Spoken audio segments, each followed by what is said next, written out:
Genèse 1 à partir du verset 26.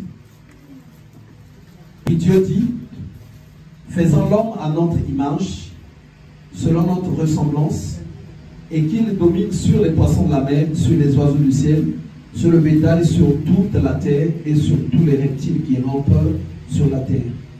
Dieu créa l'homme à son image, il le créa à l'image de Dieu, il créa l'homme et la femme. Dieu les bénit. Donc là, Dieu parle maintenant au couple. Donc Dieu les a bénis. Ça veut dire qu'un couple est béni plus facilement qu'une personne qui est seule. Amen. Pour preuve, quand tu vas en banque, tu vas prendre un crédit. Ils vont le donner beaucoup plus à ceux qui sont en couple. Ils vont le donner plus à ceux qui sont en couple. Les crédits, nous connaissons tous, non? Dès que tu demandes un crédit, ils vont demander si tu es marié. Si tu n'es pas marié, vous allez voir, beaucoup de papiers vont se rajouter. Beaucoup de papiers. Même tu veux prendre une maison à crédit, ils veulent que ce soit un couple qui prenne la maison, pas une seule personne. Pourtant, tu peux avoir un grand salaire, mais ils se disent quoi? Une personne peut de fois perdre son emploi, mais il y a l'autre qui va être là en train de résister. Et voilà pourquoi le livre d'Ecclésiaste dit, deux valent mieux qu'un. On nous dit malheur à celui qui est seul, parce que s'il tombe, il n'y aura personne pour le relever. Donc la bénédiction revient d'abord au couple. Et qu'est-ce qu'il faut se dire? J'annonce, il faut que j'arrive au mariage. Il faut d'abord que tu aies ça dans ta tête. Dieu créa à l'image, Dieu créa à son image, il le créa à l'image de Dieu, il créa l'homme et la femme. Dieu les bénit et Dieu leur dit, soyez féconds. Il donne la fécondité. Multipliez. Ça veut dire que c'est le couple qui multiplie. Qui multiplie. C'est au couple que Dieu a dit, vous devez multiplier. Voilà pourquoi celui qui fait les affaires seul se tracasse beaucoup. Mais ceux qui le font à deux, le font avec stratégie. Ils le font avec stratégie. Et moi, personnellement, je n'aime pas les couples là où l'homme est investi dans un chemin et où la femme est à l'écart. Généralement, ce n'est pas souvent bon. Parce que c'est une personne, les deux ils forment une seule personne. Quand vous regardez un couple, si l'homme y est, la femme aussi y est, vous allez voir, ils vont avoir des bons résultats. Vous regardez Macron, Brigitte, voilà, Macron, Brigitte, Obama, comment on l'appelle? Michel, regardez Chirac et sa femme, regardez Mitterrand, ainsi de suite. Quand il y a, les deux sont engagés, vous allez constater qu'il y a un très bon résultat, un très bon rendement. Multipliez, remplissez la terre, même pour que la terre subsiste, pour qu'elle se remplisse, pour que le monde multiplie. Dieu a fait qu'il y ait obligatoirement un couple, homme et femme, donc un mariage. Remplissez la terre. Et la partie moi que j'aime bien, c'est assujettissez-la. Assujettissez. Donc, dominez-la au point où qu'elle n'arrive pas à s'en échapper. Quand on parle d'assujettir, c'est quand on est par exemple assujetti à l'impôt. Quand tu as travaillé les impôts, tu ne peux t'en passer. Et ici, Dieu dit au couple, assujettissez-la et dominez sur les poissons de la mer, sur les oiseaux du ciel, sur tout animal qui se meut sur la terre. Amen. Donc Dieu va donner la domination au mariage. Il va donner la domination au mariage. Et ainsi nous voyons, généralement, quand une personne se marie, sauf si peut-être l'ennemi rentre au milieu d'eux, le mariage devient maintenant un canal par lequel la personne va commencer à avancer. La vie va commencer à aller de l'avant. Il y a un grand épanouissement. Il y a un grand épanouissement. Il y a un grand épanouissement. Et quand on va regarder depuis le début de la création, la chose que le diable avait attaquée, c'était le mariage. Amen. Voilà pourquoi vous allez constater dans les mariages, quand vous ne faites pas attention, il y a beaucoup de conflits, il y a beaucoup de problèmes, il y a beaucoup de pressions qui naissent. Parce que c'est la chose que le diable cible le plus. Il sait, s'il te laisse vivre en paix dans ton mariage, tu vas avancer. Il sait, je vous assure. Je quitte d'abord, depuis tout à l'heure, je suis en train de quitter le contexte vraiment chrétien. Mais je rentre dans un contexte vraiment, d'abord, sociétal, mondain.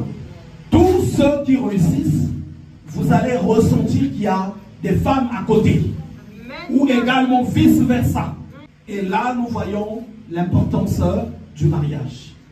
Voilà pourquoi, quand tu trouves que tu as déjà l'âge d'être avec un homme, ou soit l'âge d'être avec une femme, refuse les copinages. Refuse ça.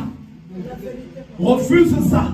Parce que tu peux être avec quelqu'un qui va exploiter ce que les gens du monde appellent l'énergie.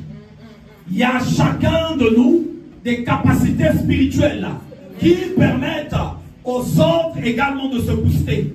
Donc l'énergie de foi que tu as, tu peux la donner à une femme qui va l'exploiter et à la fin qui va aller le donner à l'homme avec qui ils vont se marier. Et le grand perdant, ça sera toi. Pareil aussi pour les femmes. Tu peux être une femme. Vous allez remarquer, quand vous allez regarder, suivre, restez un peu attentif à beaucoup de personnes, surtout que ceux qui ont été en contact avec l'occultisme. Pour pouvoir avancer, qu'est-ce qu'ils font? Ils sont obligés d'aller de jeune fille en jeune fille. De jeune fille en jeune fille. Et tu as souvent entendu qu'il y a quelque chose qu'ils retirent. Parce que étant jeune, il y a une puissance que Dieu met dans la vie de chaque personne. Et ce que tu as reçu, cette énergie, Dieu te l'a donné pour faire un complément avec ce qu'il a donné au partenaire.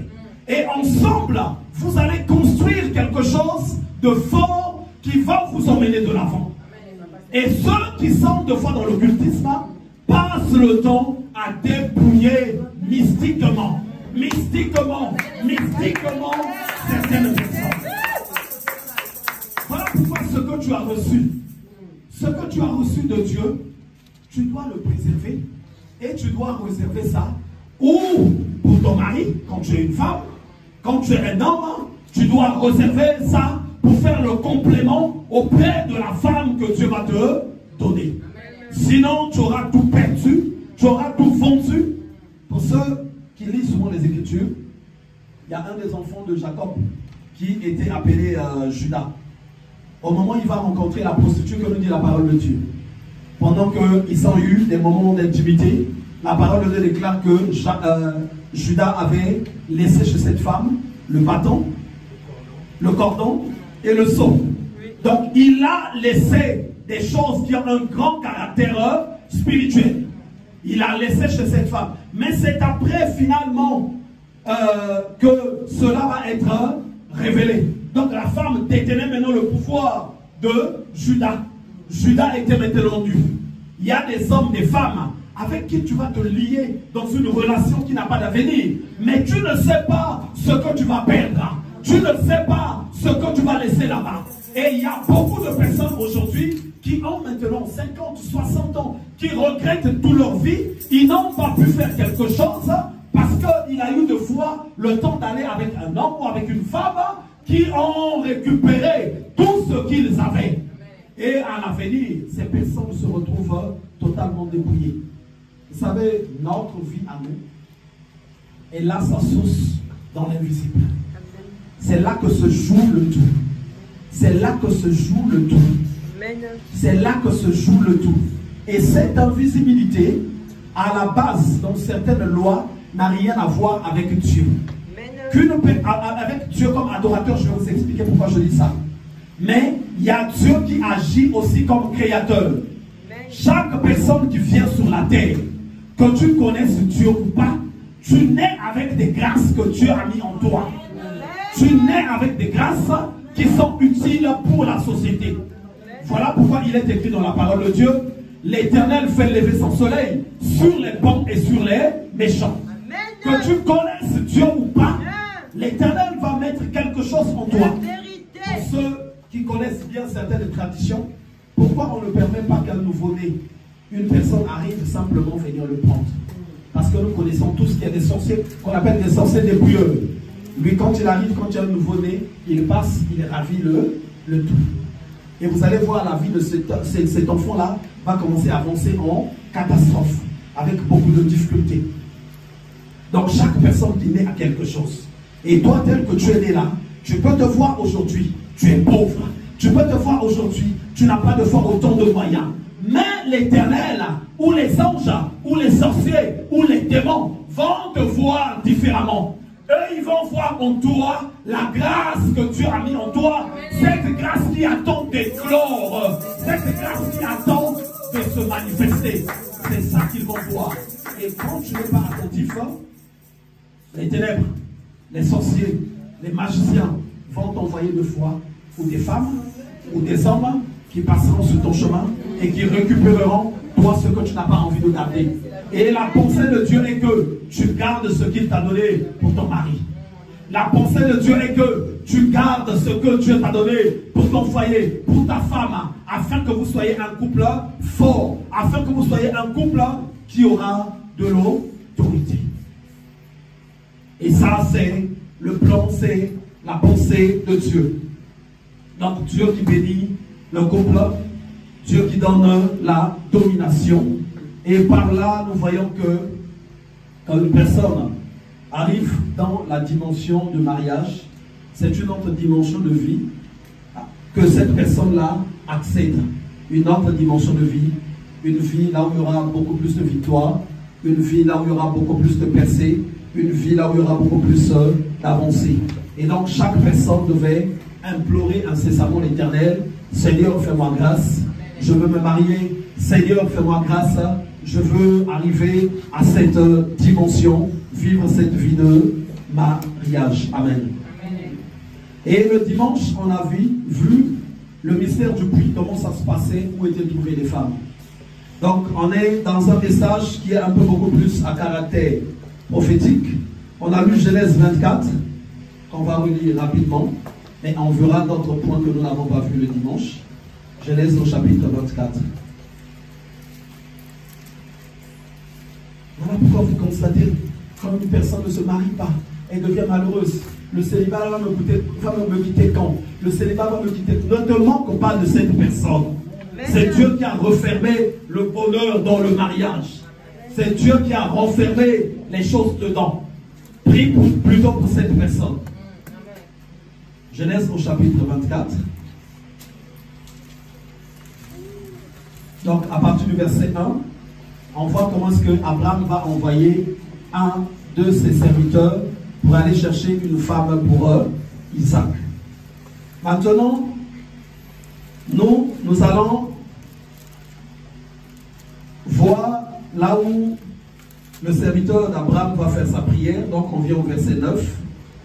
Le serviteur mit sa main sur la cuisse d'Abraham, son seigneur, et le jura d'observer ces choses.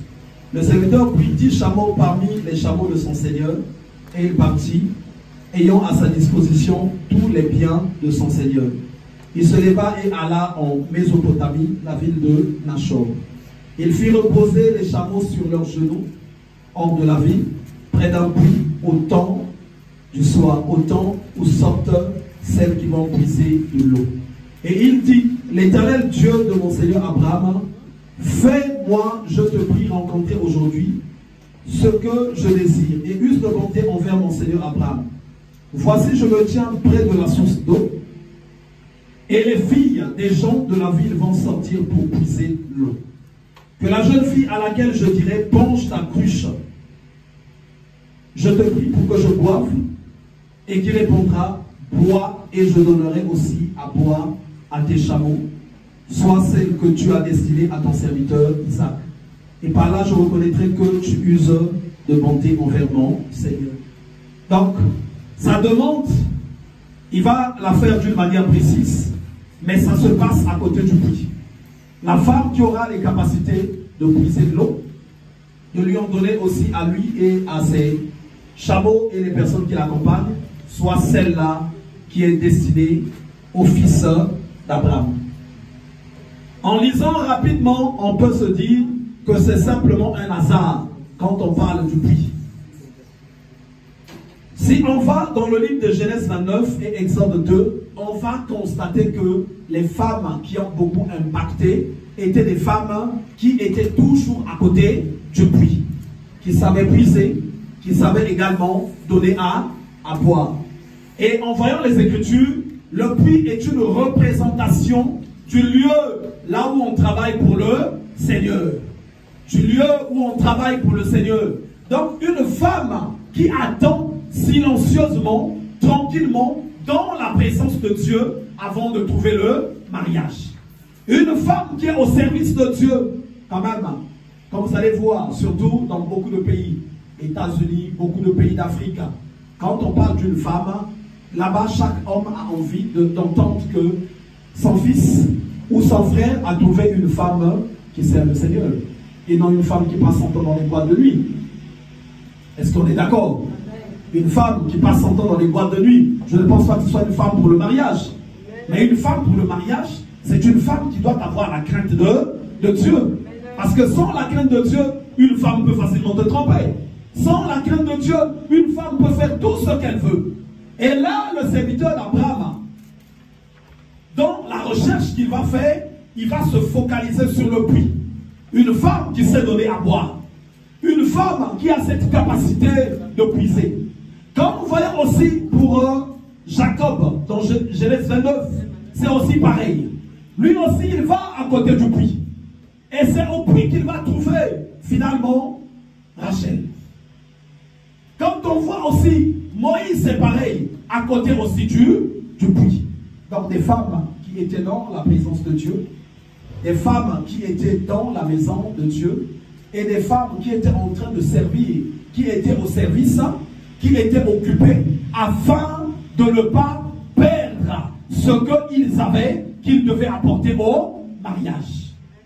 Ce qu'ils avaient, vous allez souvent constater que c'est vrai, il y en a aussi, pour deux fois, des gens qui sont dans l'église qui ne comprennent pas.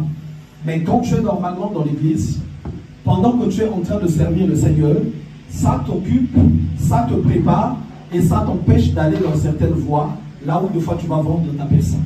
Amen, c'est la vérité. Hein. Ça te prépare. Amen. Pendant que tu es dans la maison de Dieu, si tu restes attentif à la parole de Dieu, il y a des fois des femmes qui sont en train d'aller de copain en copain, de copain en copain. Mais le jour que ces femmes-là vont trouver un homme, je vous assure, ça ne serait pas de l'honneur pour ces hommes-là. Il va arriver quelque part, il va apprendre que sa femme, c'était d'abord l'ex d'un tel. Sa femme était avec un tel, était avec un tel. Et même ces personnes peuvent deux fois, pour X et Y raisons, faire irruption dans votre foyer. Ils peuvent apparaître parce que quelque part, il y a eu une vie passée. Et les femmes ici qui étaient recherchées, c'est des femmes qui étaient dans la maison de Dieu. Des femmes qui étaient à côté du puits. Des femmes qui faisaient le service, qui pouvaient apporter, donner à boire, qui pouvaient puiser de l'eau. Et donc, elles étaient occupées. Pendant que dans leur génération aussi, il y avait des Rihanna. Dans leur génération aussi, il y avait des gens qui passaient leur temps dans les chamailleries, qui passaient leur temps dans les pressions des quartiers. Mais là, c'était des femmes qui apprenaient à connaître la véritable vie. Amen. Comment on doit vivre une femme. Quand je travaillais à Sédifray, je venais souvent avec un jeune. Et ce que j'avais constaté, c'est que chaque vendredi, pendant qu'on finissait, il appelait sa mère pour savoir si sa mère était déjà à la maison. Et moi, je lui pose la question, mais qu'est-ce qui se passe pourquoi chaque vendredi ta mère vient à la maison? Il me dit, ah, Gildas, tu connais les Rihanna, hein? Tu dis Rihanna? Il me dit, mais ma femme, c'est Rihanna. Moi, je ne comprenais pas. Mais comment ça, ta femme, c'est Rihanna? Il me dit, mais elle passe son temps à faire sa beauté. Elle ne s'est pas préparée. Et chaque vendredi, ma mère doit venir préparer la nourriture de la semaine.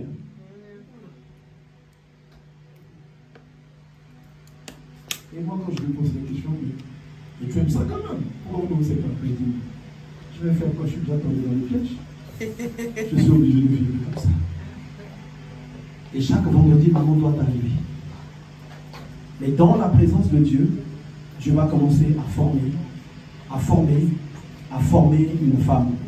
Je vais commencer à former, à préparer une femme. Vous savez, la société formate la femme de sorte qu'elle puisse mettre son foyer mal à l'aise. Parce que la femme qui a été préparée par la société, c'est une femme, quand tu vas parler, tu n'as même pas fini. Comme on dit purement en africain, elle rembourse.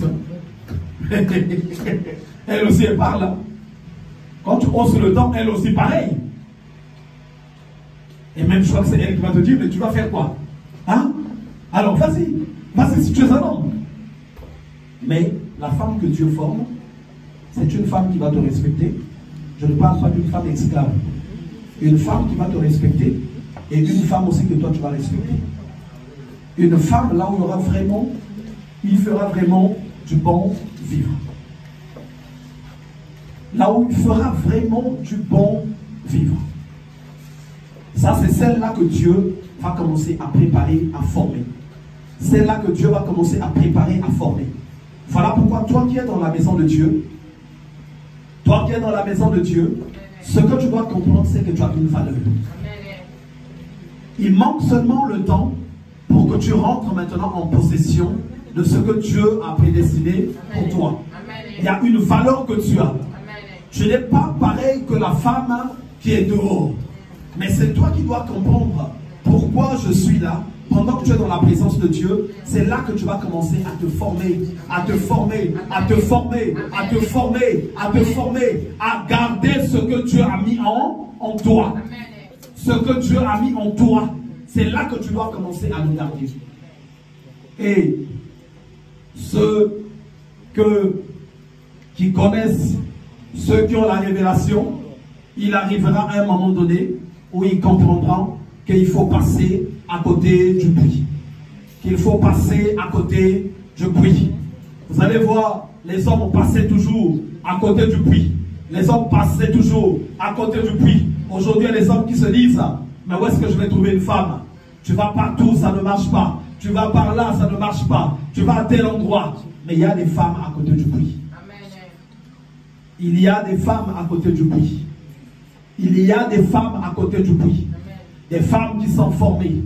Des femmes qui sont préparées pour le mariage. Des femmes que l'Éternel façonne. Et c'est ces femmes-là qui étaient recherchées depuis les temps anciens. Et ce sont les femmes qui sont prédestinées pour le mariage.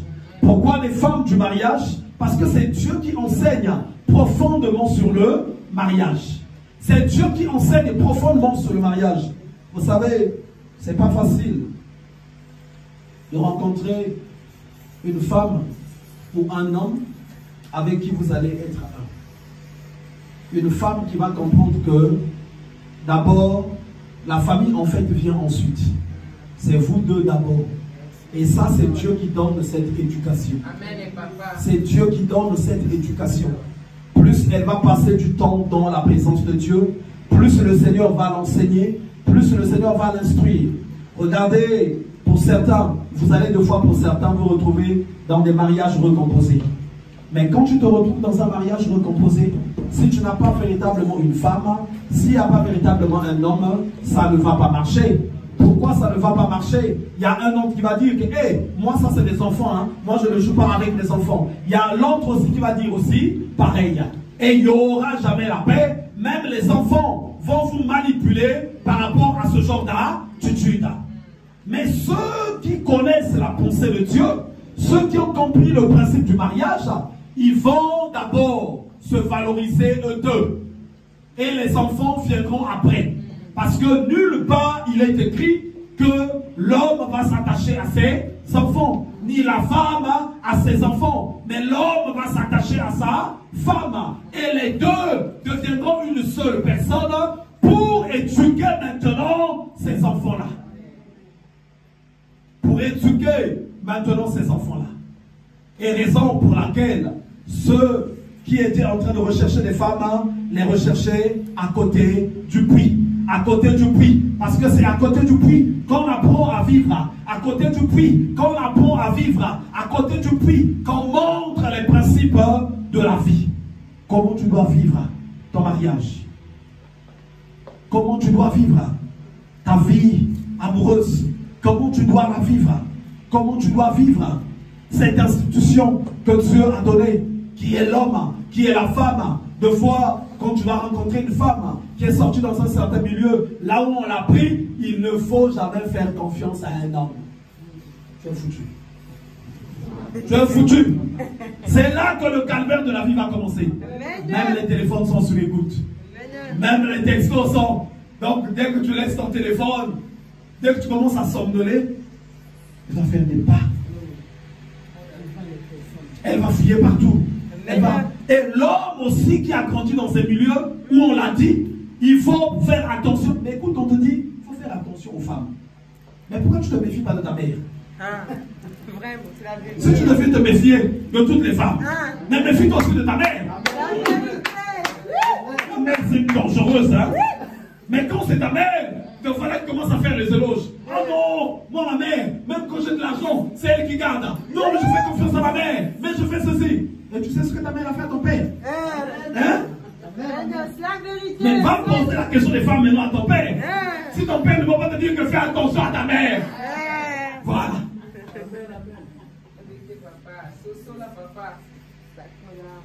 Et il y a des environnements à l'école, avec les amis, en train de prendre la bière, en train de prendre des fois du chicha, en train de prendre ceci, ou les femmes dans les salons, il y a des causeries qui sont là-bas. En fait, c'est là où on organise les grands coups d'État. Là, il faut maltraiter certaines catégories de personnes. Quand tu vas dans les salons, mais tous les plans pour nuire aux hommes, c'est là-bas que ça se fabrique. Salon de coiffure. Elle est partie à 10 h, jusqu'à 15 h, elle n'est pas encore revenue. Ah, mais elle a reçu toutes les techniques. Hein. Mais à l'église, c'est là qu'on va la former.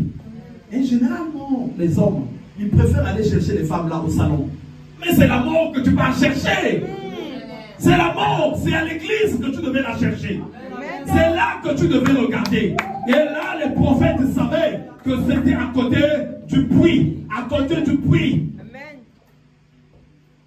À la faculté, on leur apprend d'autres choses. Ouais, tu sais, quand tu fais droit, dès qu'il joue, il faut l'amener au tribunal, il faut comme ceci. Là-bas, c'est une anthologie. Mais dans la maison de Dieu, et les prophètes avaient la révélation que c'est là qu'elles sont. La femme qui va te pardonner, la femme qui va t'écouter, la femme qui va t'accompagner, la femme.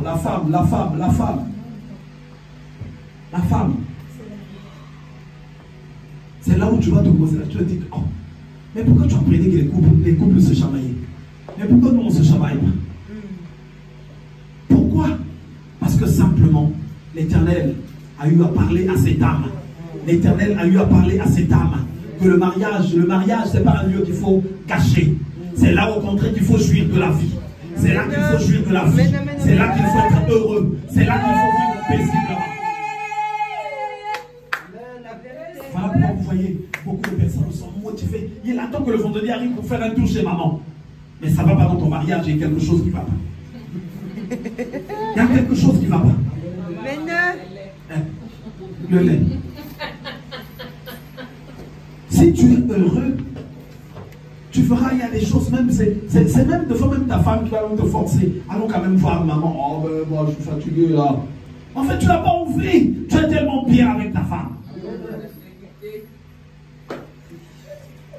Vous savez, quand on a reçu Megan, elle venait dans l'environnement, là où elle voyait le mariage autrement. Et dans un environnement, là où le couple doit se bagarrer, ils doivent se chamailler, chacun doit faire. C'est la vérité. Et elle, dans sa vie, elle attendait l'homme qu'elle va avoir. Elle était déjà préparée. Ah, cet homme-là va me sentir. Puisque j'ai compris le mariage, comment ça se passe. Il dit, j'ai compris le mariage, comment ça se passe. Cet homme-là, il aura des vers sur sa tête. Pouah, donc vraiment, du scandale. Mais quand on l'a récupéré, quand elle a commencé à habiter chez nous, on ne l'a pas dit comment se passe le mariage. Elle a commencé à regarder. Mais au début, elle disait que c'était un trucage. Vous savez, dans les films, il y a souvent des trucages. Elle disait non, c'était un trucage. Toutes ces personnes-là font semblant parce qu'ils l'ont vu. Mais il est resté 1 an. 2 ans. Elle commençait à être confuse. Mais qu'est-ce qui se passe? Mais qu'est-ce que je vois? Mais pourtant, même dans l'environnement d'où elle venait, ces personnes-là ne parlaient que de nous tous les jours. Amen, c'est la vérité. C'est des mauvaises personnes. Il ne faut même pas t'approcher. Tu vas être détruit. Il ne faut pas oser. C'est la vérité. Il y avait tous les commentaires. Mais quand elle arrive, elle voit. Moi, je me pose la question, comment les gens font? Déjà, les gens font pour se chamailler. Comment? Qu'est-ce qui se passe? Quel est le problème que vous ne pouvez pas dire? Quel est le problème sur lequel vous ne pouvez pas vous parler? Attends. Deux fois la brosse à dents, deux fois un tel qui a déplacé les chaussures, deux fois un tel comme ceci, deux fois un tel. Moi je ne vois pas avec ma femme. Qu'est-ce qui va nous chamailler? On va se chamailler. C'est pas pour parler, ça fait des années qu'on est ensemble. Là on s'est marié au civil, mais sur le plan familial qui est beaucoup plus difficile chez nous, on s'est marié, ça fait des années. Donc, je ne vois pas pourquoi on va se chamailler. Regardez ce que dit la parole de Dieu. Tu dois aimer ta femme comme toi-même. Amen. Est-ce que tu peux te chamailler avec toi-même? Non. Est-ce que tu peux te taper toi-même? Non. Si tu te tapes toi-même, donc c'est la division.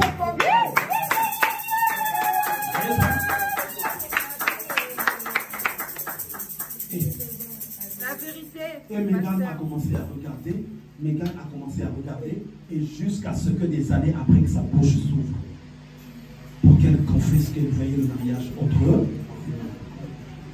Et quand tu rentres vraiment dans le mariage, tous ceux qui vous regardent vont vous traiter de sorciers. Amen. Ils vont dire qu'il y a un qui a fait des fétiches à l'autre. La vérité. Là, c'est quand vous rentrez dans le mariage.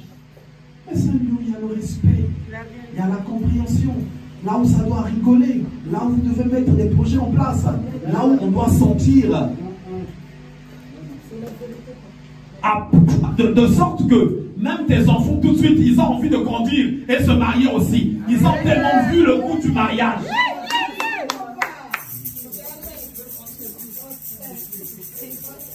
Et moi, je suis venu d'un environnement là où mes parents étaient mariés, que ce soit coutumièrement et sur le plan civil. Ils ont passé des années ensemble. Ils ont eu 9 enfants dans une grande famille. Et j'ai vu cette complicité de monsieur et madame. Mon père n'avait que pour ami sa femme. Ma mère aussi, pareil. Mon père était au cadre, ma mère était dans les affaires. Et j'ai jamais vu un couple complice comme ça. De sorte que nous, on était un peu perdus. Vous savez, les enfants, c'est des manipulateurs. Hein? Ils manipulent deux fois maman, ou ils manipulent papa. Mais nous, on s'est trouvé dans un environnement, tu ne peux manipuler personne. Les deux, ils sont tellement complices. Et nous, ça, c'était notre bête noire. Et le plus mauvais jour, moi, que j'avais jamais compris dans cette maison-là, je ne sais pas ce que ma soeur avait fait, et ma mère était en train de bien la taper. On n'avait pas de téléphone fixe à la maison. Mon père est au boulot. Le chauffeur arrive le déposer, et nous, on était dans la chambre, c'était la discipline. Donc, je suppose que sa femme ne lui a pas appelé pour lui dire ce qui s'est passé. Et encore, on peut dire, c'est des demi-frères, c'est soit, c'était pas l'enfant de cette femme-là, c'est l'enfant que le monsieur a eu ailleurs. Non, mais tous, c'est leurs enfants. Et quand on voit notre père qui arrive, il rentre tout de suite, il regarde d'abord celle qu'on est en train de taper, il va déposer ses documents, il enlève sa chemise, il revient en compte aussi avec sa chicotte aussi, il commence aussi à taper. Oh, et moi j'ai trouvé ça bizarre, ça m'avait traumatisé. Je dis, mais les deux là, c'est des sorciers ou quoi? On ne lui a pas expliqué ce qui s'est passé, mais il vient taper. Mais une manière seulement de nous enseigner que vous n'aurez jamais raison sur nous. Nous, on sera toujours nous deux. Et si vous voulez la guerre ici, vous allez la trouver. C'est ça qu'on voulait nous dire. Nous, on était 9 et eux, ils étaient 2. Et c'est eux les chefs. Non, mais franchement, cette situation-là, c'est resté dans ma tête. Et ça nous a redisciplinés, on était tous dans les chambres. Et notre soeur pleurait. Et c'est ça, le couple 1. C'est ça. Et dans d'autres cieux, ça devait être vraiment encore une grande bagarre. Ça devait emmener aux tribunaux, tout ça. Et cette allure, cette attitude a fait que, chez nous, le mariage devient quelque chose qui doit se faire dans la vie de tout un chacun. La majorité des sœurs également sont passées par la même étape. Mariage coutumier, mariage civil, et ainsi de suite. Et pour moi également maintenant, vivre ma vie sans être marié, pour moi ça n'avait pas de sens. Amen. Donc il fallait que je franchisse tous ces étapes-là. Souvent, ce qui bloque certaines personnes, si tu veux faire du bien à tes enfants, montre-leur ce qui est bien. Amen. Et ils vivront aussi comme ça. Montre-leur. De fois tu n'es pas passé par là, tu n'as pas eu des parents qui ont été mariés. Mais à cause du souci de tes enfants, passe par le mariage afin que eux ils voient. Recherche un peu comment est un mariage heureux afin que eux aussi ils vivent le mariage heureux. Mais des bonnes valeurs, ils vont les prendre naturellement. Ne leur dis pas des choses, mais qu'ils le voient comment ça y est en train de se faire chez toi. Non, notre père ne nous a jamais dit mariez-vous. Notre mère ne nous a jamais dit ça. Mais naturellement, toutes les sœurs ont commencé à se marier, à se marier, à se marier, à se marier. Et également aujourd'hui, jusqu'à moi. Et j'ai vu comment est-ce que le mariage est bien. Comment est-ce que le mariage est très bien. Mon père a eu à construire des maisons, à faire ceci. Mais moi, je suis conscient, le type, s'il n'était pas marié, il n'allait pas faire ce qu'il a pu faire. Parce qu'il y avait lui et il y avait la femme qui faisait les affaires. Amen. Et les deux étant un, ils ont fait des choses. Ils ont fait des choses parce qu'ils étaient un. Mais si mon père était un avec sa mère, il n'allait pas faire ce qu'il a fait. Amen. Si ma mère était un avec son père, il n'allait pas faire ce qu'ils ont fait. Mais regardez, quand les choses sont naturelles, au décès de mon père, quand finalement, généralement dans les familles africaines, et quand ça se passe en Afrique, c'est les familles qui arrivent avec beaucoup d'autres personnes pour voir quels sont les documents que le monsieur a laissés, les testaments. Finalement, dans tous les testaments, le monsieur qui a laissé les testaments, les biens ne revenaient pas aux enfants. Les biens revenaient à sa femme. Et nous, ça c'était le grand choc. Les biens revenaient à sa femme. Il dit c'est à la femme après qui pourra faire hériter aux enfants. Donc nous on était maintenant tous coincés. Encore il avait une écriture et signature particulière. Donc personne ne pouvait dire que ça a été falsifié. Et c'est le neveu de mon père, celui qui était le nzonzi au mariage. C'est lui qui a la charge là de contrôler au niveau de la famille. Dès qu'il a vu, ah, ça s'écrit par langue, ça s'écrit par langue, ça s'écrit. Et il fallait maintenant lire. Il a laissé le testament, tous les biens reviennent à ça. Parce qu'ils ont tout construit ensemble. Ils ont tout fait ensemble. Donc nous, on a bénéficié de ces choses au décès de notre mère. Donc notre mère pouvait dire avant de mourir, bah, vous n'avez rien, moi je vends toutes mes affaires.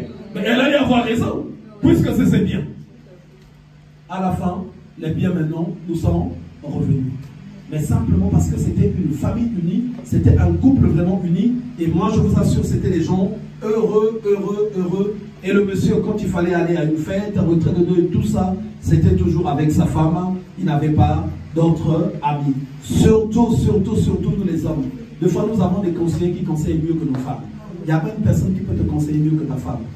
Il n'y en a pas. Parce que c'est avec lui que tu dors. C'est avec elle que tu fais le tout. Donc si tu prends d'autres conseillers dehors, sache qu'un jour, il va t'arriver des problèmes. Ces conseillers-là ne pourront pas intervenir. La personne la plus proche, c'est la femme. C'est la personne la plus proche. Si tu trouves qu'il y a des points qui ne vont pas, on fait un travail pour la hisser un peu à un niveau donné. Sinon, ça sera un peu compliqué, ça sera un peu difficile. Et en revenant à ce que je disais, le puits. La femme qui est dans le puits attend en silence. Attends en silence. Ta valeur va être visible. Il y a des hommes qui pleurent tellement parce qu'ils ont rencontré des femmes qui leur font de la misère. Et quand ces hommes-là se tourneront vers Dieu, un jour Dieu les dira, je vais te donner ma fille. Dieu leur fera la promesse. Et quand ces hommes-là te feront, ils sauront que oui, ça c'est celle qu'on appelle femme. Ça, c'est celle qu'on appelle femme. C'est celle qu'on appelle femme. Beaucoup d'hommes pleurent. Et le serviteur d'Abraham savait que pour que Isaac ne souffre pas, il fallait partir à côté du puits. Et donc, quand tu es dans la présence de Dieu, pose des questions à Dieu. Pose des questions sur le mariage. Montre à Dieu, demande à Dieu, Seigneur, prépare-moi afin que je sois une femme. Seigneur, prépare-moi, surtout les femmes. Surtout les femmes. Voilà pourquoi il est écrit, qui a trouvé une femme a trouvé le bonheur. C'est auprès de la femme que ça se joue. Et donc une femme doit se former, une femme doit se forger. Quand une femme n'est pas bien préparée, tout le foyer n'est pas stable. Le foyer est déséquilibré. Parce que c'est elle qui tient la maison. C'est elle qui tient la maison. Et l'homme ne se sentira plus à l'aise. L'homme ne se sentira plus heureux. Voilà pourquoi la femme doit s'ouvrir à Dieu pour pouvoir se former afin que elle soit un instrument, un canal qui va faire entrer la paix, la tranquillité dans la maison. Et pour ceux qui se font former dans la maison de Dieu, restez tranquilles dans la maison de Dieu. Que les hommes vous trouvent dans la présence de Dieu. Et quand tu auras trouvé un homme, ne cache pas ton identité. Demeure comme tu es formé dans la présence de Dieu. L'homme va te trouver une femme exceptionnelle, une femme différente. Il va sentir qu'il a déjà peut-être rencontré des femmes comme au temps d'Adam, qui nomma finalement les animaux. Mais quand il a vu Ève, il a dit, voici celle qui est os de mes os et chair de ma chair. Et pendant que tu vas demeurer dans la présence de Dieu, tu auras gardé les grâces qui vont être utiles dans le mariage. Tu auras également permis à Dieu de faire de toi une femme spéciale. Mais quand tu ne demeures pas dans la présence de Dieu, la vie du dehors va t'inviter à aller de fois de copain en copain. Connaître un tel, connaître un tel, connaître un tel. Et tu auras vendu tout ce que tu devais ramener dans ton mariage. Vous allez voir, pour ne pas parler de Dieu, ceux qui sont dans l'occultisme, qui s'appellent suivant les nations, Boudop, c'est les Bikoko, Godia, Nkong, suivant les pays. Ces choses-là, normalement, on les conçoit pour les emmener dans le foyer. Dans le foyer. Et quand Dieu aussi met une grâce dans la vie d'une personne, c'est pour pouvoir l'emmener dans le mariage, afin que le mariage puisse connaître une véritable percée et des avancées. Donc que le Seigneur vous bénisse abondamment. Aspirez au mariage. Demandez à Dieu de vous préparer, de vous former. Demandez à Dieu de vous changer, afin que vous soyez celles et ceux qui vont faire des foyers et des mariages heureux. Donc je vais faire une courte prière. Éternel Dieu Tout-Puissant, je prie au nom de Jésus que ta main s'étende, Seigneur, dans la vie de mon frère et dans la vie de ma soeur. Je prie que ta grâce se libère puissamment et abondamment sur tout un chacun en ce lieu. Dieu Tout-Puissant, l'homme et la femme ont reçu la domination à partir du mariage. Moi aussi je prie en ce jour que celui à qui tu as donné quelque chose, celui à qui tu as remis quelque chose, je te prie mon Père que ces personnes conservent cela afin que ces grâces soient utilisées dans leur foyer. Je prie mon Père au nom de Jésus-Christ de Nazareth que chacun ici présent, homme ou femme, soit également un canal par lequel la grâce va se libérer pour pouvoir mener une vie de mariage heureuse, et cela dans le nom de Jésus-Christ de Nazareth. Je bénis mon frère et je bénis ma soeur dans le nom de Jésus. Nous disons tous Amen. Amen. Amen. Amen. Amen. Que l'Éternel vous bénisse abondamment.